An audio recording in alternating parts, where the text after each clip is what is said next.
Maraming salamat po sa pagtangkilik ng ating video. Hinihikayat ko po kayong mag-like and subscribe para ma-update kayo sa susunod na nakabanata. Tara at umpisahan na natin. Wow, napakagaling talaga nito umarte. Tawa ni Daryl. Para bang nasa loob sila ng isang eksena sa pelikula. Dito na humarap si Daryl kay Lily para lumangoy papalapit dito.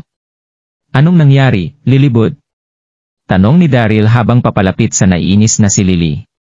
Natakot kaya siya sa peking pating na yon? Isip ni Daryl. Nadismaya si Lily at nanlalamig na sumagot ng, okay lang ako. Wala ako sa mood kaya huwag kang makipag-usap sa akin. Dito na siya lumangoy papunta sa pampang nang hindi tumitingin kay Daryl. Matapang na hinarap ng fiant ng iba ang pating na nakapagpa-proud sa lahat habang ang kanyang asawa ay masayang nanonood sa isang tabi. Mukhang nagkamali siya sa pag-aakalang nagbagong buhay na si Daryl noong magkaroon na ito ng trabaho. Pero wala pa rin palang nagbabago rito na kahit ano. Hindi na lang sana niya isinama ito sa outing ngayong taon. Natigilan si Daryl sa naging reaksyon ni Lily sa kanya. Ano ba ang biglang nangyari sa kanya? At noong makahabol si Daryl kay Lily para alamin ang nangyayari rito, isa na namang sigaw ang kanilang narinig mula sa mga taong nasa pampang. May isa pang pating. Buwisit. Mayroon pang isa. Sa ilalim ang pagsigaw at pagiyak ng mga tao sa ampang, isang kulay itim na palikpik ang lumabas mula sa tubig hindi kalayuan sa kanila. Pero hindi na natakot dito ang lahat matapos makita ang pagpatay ni Kent sa naunang pating ng walang kahirap-hirap. Kahit ilan pang pating ang lumapit sa mga ito, wala na silang dapat pang ipag-alala dahil naririto naman ang bayani nilang si Kent. Kahit malayo-layo pa ang mga kalahok sa pampang, magagawa naman ng mga itong lumangoy sa likod ni Kent para maging ligtas mula sa ikalawang papalapit na pating. Gawin mo ulit ito, Kuya Kent. Patayin mo na ito. Natigilan si Daryl sa pagsigaw na ito ng mga tao sa pampang. Wow, ilang mga kasabwat pa ang kinuha niya para rito. Isip ni Daryl. Agad na nagulat si Kent matapos makita ang ikalawang pating. Agad itong nag-isip ng anong problema. Sinabi ko naman sa batang iyon na magpanggap na pating ng isang beses, bakit nandito na naman siya? Buwisit. Mayroon nang mali sa pagkakataong ito. Mas naging mabilis at maliksi ang paglangoy na ginawa ng ikalawang pating. Maliban pa ito sa sukat ng ikalawang pating na papalapit sa kanila. Buwisit. Isa na itong totoong pating, isa ng totoong pating. Hayop. Takbo. Dalian ninyong lumagoy sa pampang. Wala sa sariling sigaw ni Kent. Naguluhan naman si Megan na nakaramdam ng pagiging safe sa tabi ni Kent nang makita ang naging reaksyon nito, kaya agad siyang napatanong ng, bakit ka nagpapanik sa pagkakataong ito Kent? Hindi ba't may hawak kang kutsilyo kanina? Tuluyan nang nagpanik sa mga sandaling ito si Kent. Hindi na niya pinansin pa si Megan at mabilis na nagsimula sa paglangoy papunta sa pampang sa abot ng kanyang makakaya. Ano ang ginagawa mo Kent? Hintayin mo ako. Napakagat na lang sa kanyang labi si Megan nang makita ang pangiiwan na ginawa sa kanya ni Kent. Dali! Dali! Totoo na ang pating na ito. Hindi na ito pekeng pating. Lumangoy na kayo papunta sa pampang. Sumigaw hanggang sa dulo ng kanyang lalamunan si Kent habang lumulunok ng tubig sa pagmamadaling lumangoy papunta sa pampang. Ang natatanging gusto niya lang sa mga sandaling ito ay makarating ng buhay sa pampang. Ito lang ang pinakaligtas na paraan na kanyang naiisip dahil ayaw niyang mamatay sa lawang ito. Dahil sa dugong dumikit sa hawak na kutsilyo ni Kent mula sa ginawa niyang eksena kanina, agad niyang nakuha ang atensyong ng ikalawang pating na lumangoy ng mabilis papunta sa kanya. Pero kahit na gaano kabilis ang gawin niyang paglangoy, hinding-hindi niya matatalo ang isang tunay na pating. Pakiusap, huwag mo akong kainin, huwag mo akong kainin. Umiiyak na sinabi ni Kent.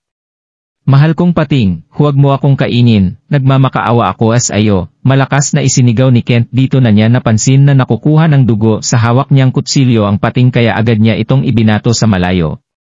Agad namang lumanding ang ibinato niyang kutsilyo sa mga babae. Dito na mabilis na lumanggoy ang pating papunta kina Lily, Yvonne at Megan. Paano mo nagawa sa akin ito Kent? Napakagat na lang sa kanyang labi si Megan.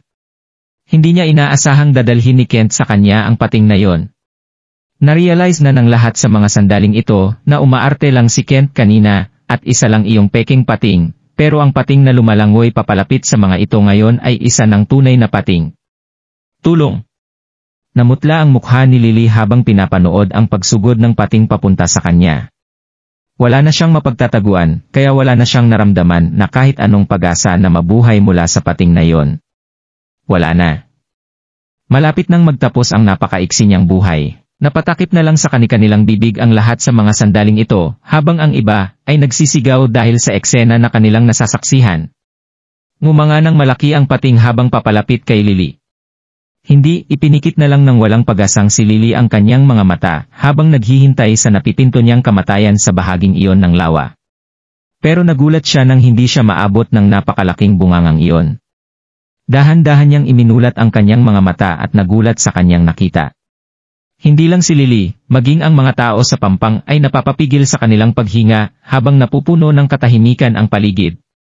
Dito na nila nakita ang pagsakay ni Daryl sa likuran ng pating habang hawak-hawak ito sa palikpik, walang tigil niyang pinagsusuntok ang pating na papalapit kay Lily.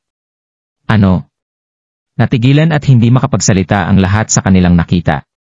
Wala ring kahit na anong ingay ang ginawa ng mga ito. Malakas namang nagpumiglas ang pating hanggang sa mahiwa ng isa sa mga matatalas nitong ngipin ang braso ni Daryl na nagresulta sa paglabas ng kanyang dugo. Dalian nyo! Sigaw ng duguang si Daryl. Pero, paano ka? Nanginginig na sinabi ng umiiyak na si Lily. Nagkamali ako, Daryl. Nagkamali ako nang isipin ko na isa kang duwag. Ikaw lang ang nag-iisang tao na magliligtas sa akin. Umalis na kayo rito! Sigaw ni Daryl sa abot ng kanyang makakaya. Alam ni Lily na kinakailangan na niyang umalis at lumayo matapos marinig ang pagsigaw na ito ni Daryl. Ipinagdasal niya ang kaligtasan ng kanyang asawa habang lumalangoy papunta sa pampang. Dito na rin nagsimulang lumangoy ang ibang mga kalahok papunta sa pampang. Arf! Sigaw ni Daryl. Masyadong naging malakas ang pating na ito kaya agad niya itong nabitawan habang lumalangoy papunta sa ibang mga kalahok. Nang makarating na ang lahat sa pampang, tanging si Yvonne na lang ang natira kasama ni Daryl at ng pating sa lawa dahil sa mababa nitong stamina. Nangangalahati pa lang ito sa paglangoy papunta sa pampang. Natigilan si Yvonne nang makita ang mabilis na paglangoy ng pating papunta sa kanya. Dalian mo! Lumangoy ka papunta rito!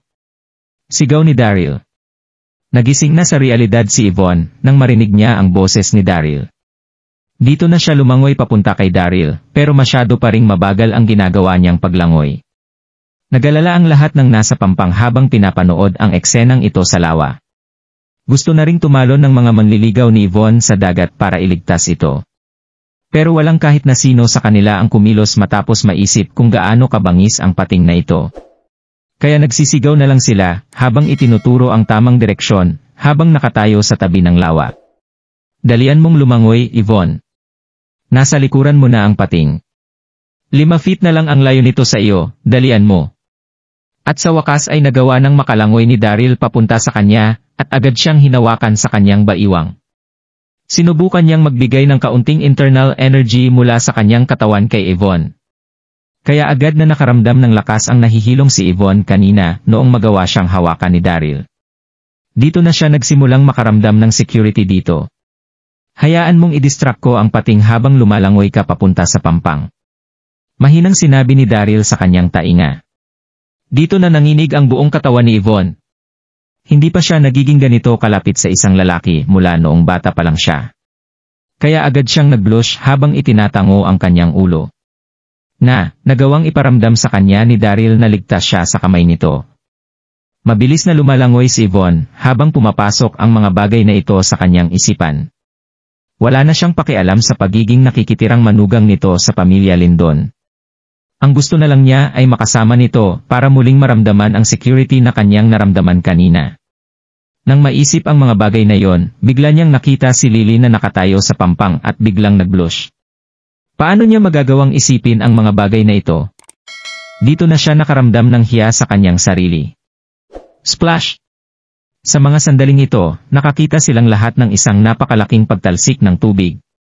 Malinaw nilang nakita na nasa higit 1.0 talampakan ang haba ng pating na ito. Tumalon ito sa lawa at ngumanga ng husto habang papalapit kay Daryl. Buwisit! Napakalaki pala ng isang ito, Mabuti na lang at mabilis akong nakalangoy papunta sa pampang. Masayang inisip ni Kent. Kahit na siguradong magagalit sa kanya si Megan, matapos niya itong iwan, wala pa ring mas importante sa pagligtas sa sarili niyang buhay. Ito na ang katapusan ni Daryl. Siguradong makakain siya ng pating na yan. Isip ni Kent.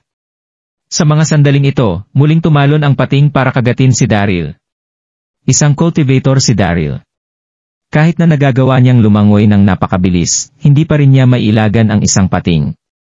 Dito na hiniwa ng napakatalim nitong ngipin ang buong braso ni Daryl. Grabe! Sigaw ng mga tao sa pampang habang nagiging pula ang kulay ng lawa sa dami ng dugong kumalat dito. Bago pa man sila nakapag-react, makikitang lumulubog ang ulo ni Daryl kasama ng pating, at dito na nanatili sa kalmado nitong itsura ang lawa sa loob ng isang sandali. Oh no, wala na siya. Well, wala namang kahit na sinong nagsabi sa kanya na labanan ito. Iniling ng lahat ang kanilang mga ulo, habang tinitingnan ang kulay dugong lawa na sinundan ng mga ilang paggalaw mula sa pating. Napuno ng kawalan ng awa ang kanilang mga mata na para bang wala silang pakialam sa pagkamatay nito.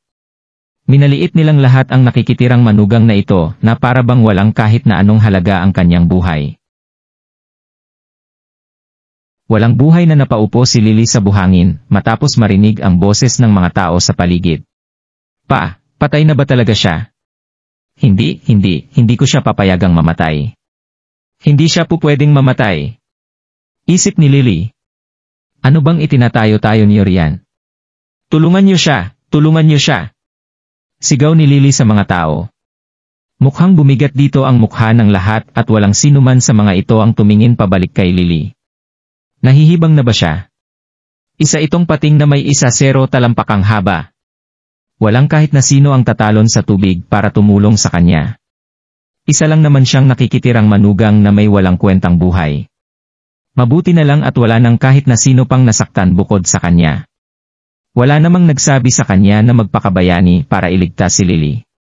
Hindi rito sumuko si Lily. Isinuot niya ang kanyang stilettos at naglakad papunta kay William. William, parte ka rin ng pamilya Lindon. Dapat lang nailigtas mo siya. Hindi niya magagawang humingi ng tulong sa iba, kaya wala na siyang nagawa kundi tumingin kay William dahil ito na lang ang pag-asa niya para matulungan ang kanyang asawa. Nanlalamig ng umiti si William at sinabing, nalulungkot ako sa nangyari kay Daryl, pero hindi rin ako magaling sa paglangoy. Kaya maaari rin akong mamatay sa sandaling lumusong ako sa lawa kung titingnan natin ang laki ng pating na yon. Kahit na nagtunog nag-aalala si William sa kanyang mga sinabi, punong-puno naman ng pagkasabik ang kanyang puso. Tumalikod na lang si Lily, at nakaramdam na wala na siyang pag-asa matapos marinig ang mga nanlalamig na sinabi nito. Dito na dinagdag ni William na, kasalanan mo itong lahat Lily. Ikaw ang may gustong sumali tayo sa karerang iyan. At kung sakaling natalo pa tayo roon, siguradong mawawalan tayong lahat ng $1 bilyong. Mabuti na lang at dumating ang pating na yon. At least ay nagawa pa nating isalba ang ating mga saraili sa pagbabayad $1 bilyong sa kanila. Maganda ang ginawang ito ni Daryl sa ating pamilya.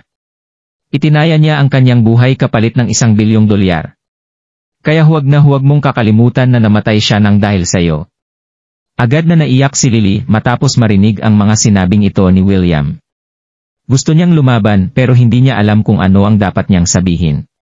Bumalik na sa pagiging kalmado ang tubig sa lawa habang patuloy na kumakalat ang dugo mula sa ilalim nito. Hindi lumutang ang parehong katawan ni Daryl o ng pating sa loob ng higit 2 minuto. Walang sino man ang nakakaalam na kasalukuyang pagod si Daryl habang nasa ilalim ng tubig. Kasalukuyan pa rin siyang nakikipaglaban sa pating gamit ang natitira niyang lakas. Nasugatan na siya nito ng husto pero nagawa niya ring magbigay ng matinding pinsala sa kalaban niyang pating. Napuno ng napakaraming sugat ang kanyang katawan. Pero mas tumindi ang pagkasabik na nararamdaman ng pating matapos maamoy ang sariwang dugon ay nagmula kay Daryl. Habang nakatingin gamit ang kulay dugo nitong mga mata, muli nitong ibinuka ang kanyang bibig at sumugod papunta kay Daryl. Na naman? Isinara ni Daryl ng husto ang kanyang kamao at iniwas ang kanyang katawan sa pag-ataking iyon. Kasabay nito ang pag-iipon sa natitira niyang enerhiya papasok sa energy field ng kanyang katawan. Bang! Mabilis na dumaloy ang tubig na bumalot kay Daryl habang gumagawa ng isang napakalakas na dagundong. Ascension of the Nine Dragons.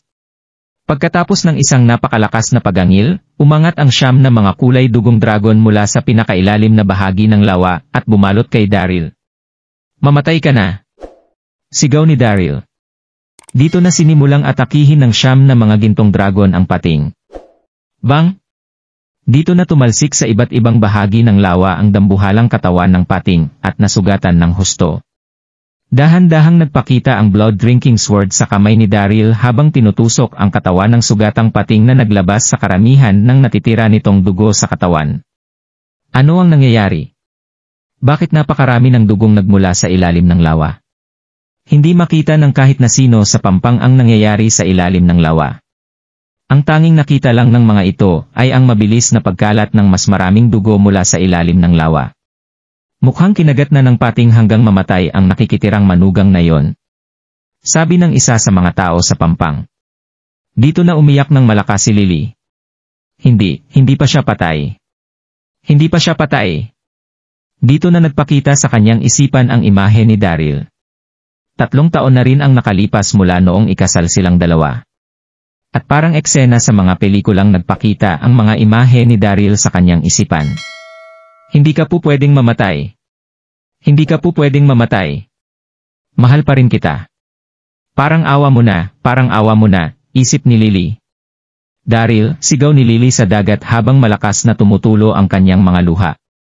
Hindi ka po pwedeng mamatay, Daryl. Naririnig mo ba ako? Umahon ka na riyan. Hindi ka po pwedeng mamatay. Bumalik ka na ngayon din. Hindi na nakontrol pa ni Lily ang kanyang mga luha. Tumayo siya sa tabi ng dagat at walang tigil na umiyak. Hindi ka po pwedeng mamatay. Naririnig mo ba ako? Naririnig mo ba ako? Mas pahina ng pahinga ang kanyang pagsigaw, habang dahan-dahang nauubos ang kanyang lakas. Sino nagsabi sa iyong patay na ako? Sa mga sandaling ito, isang boses ang maririnig mula sa malayo. Itinaas ni Lily ang kanyang ulo, at nakita ang dahan-dahang pagahon ng ulo ni Daryl sa tubig. Napuno ng dugo ang kanyang katawan habang hawak-hawak ang patay na pating gamit ang kananyang kamay. Walang kahirap-hirap na hinila ni Daryl papunta sa pampang ang patay na pating na may 1.0 talampakang haba. Para sa barbecue mamaya ang isdang ito. Sapat naman na ito para mapakain tayong lahat, tama. Ngiti ni Daryl. Kahit na naging mahina ang pagkakasabi ni Daryl, malinaw at malakas na narinig ng lahat ang kanyang mga sinabi. Kung nagustuhan mo ang mga ganitong video, huwag mong kalimutan mag-like and subscribe. Panoorin mo na rin ang mga naunang kabanata para lalong maubos ang oras mo.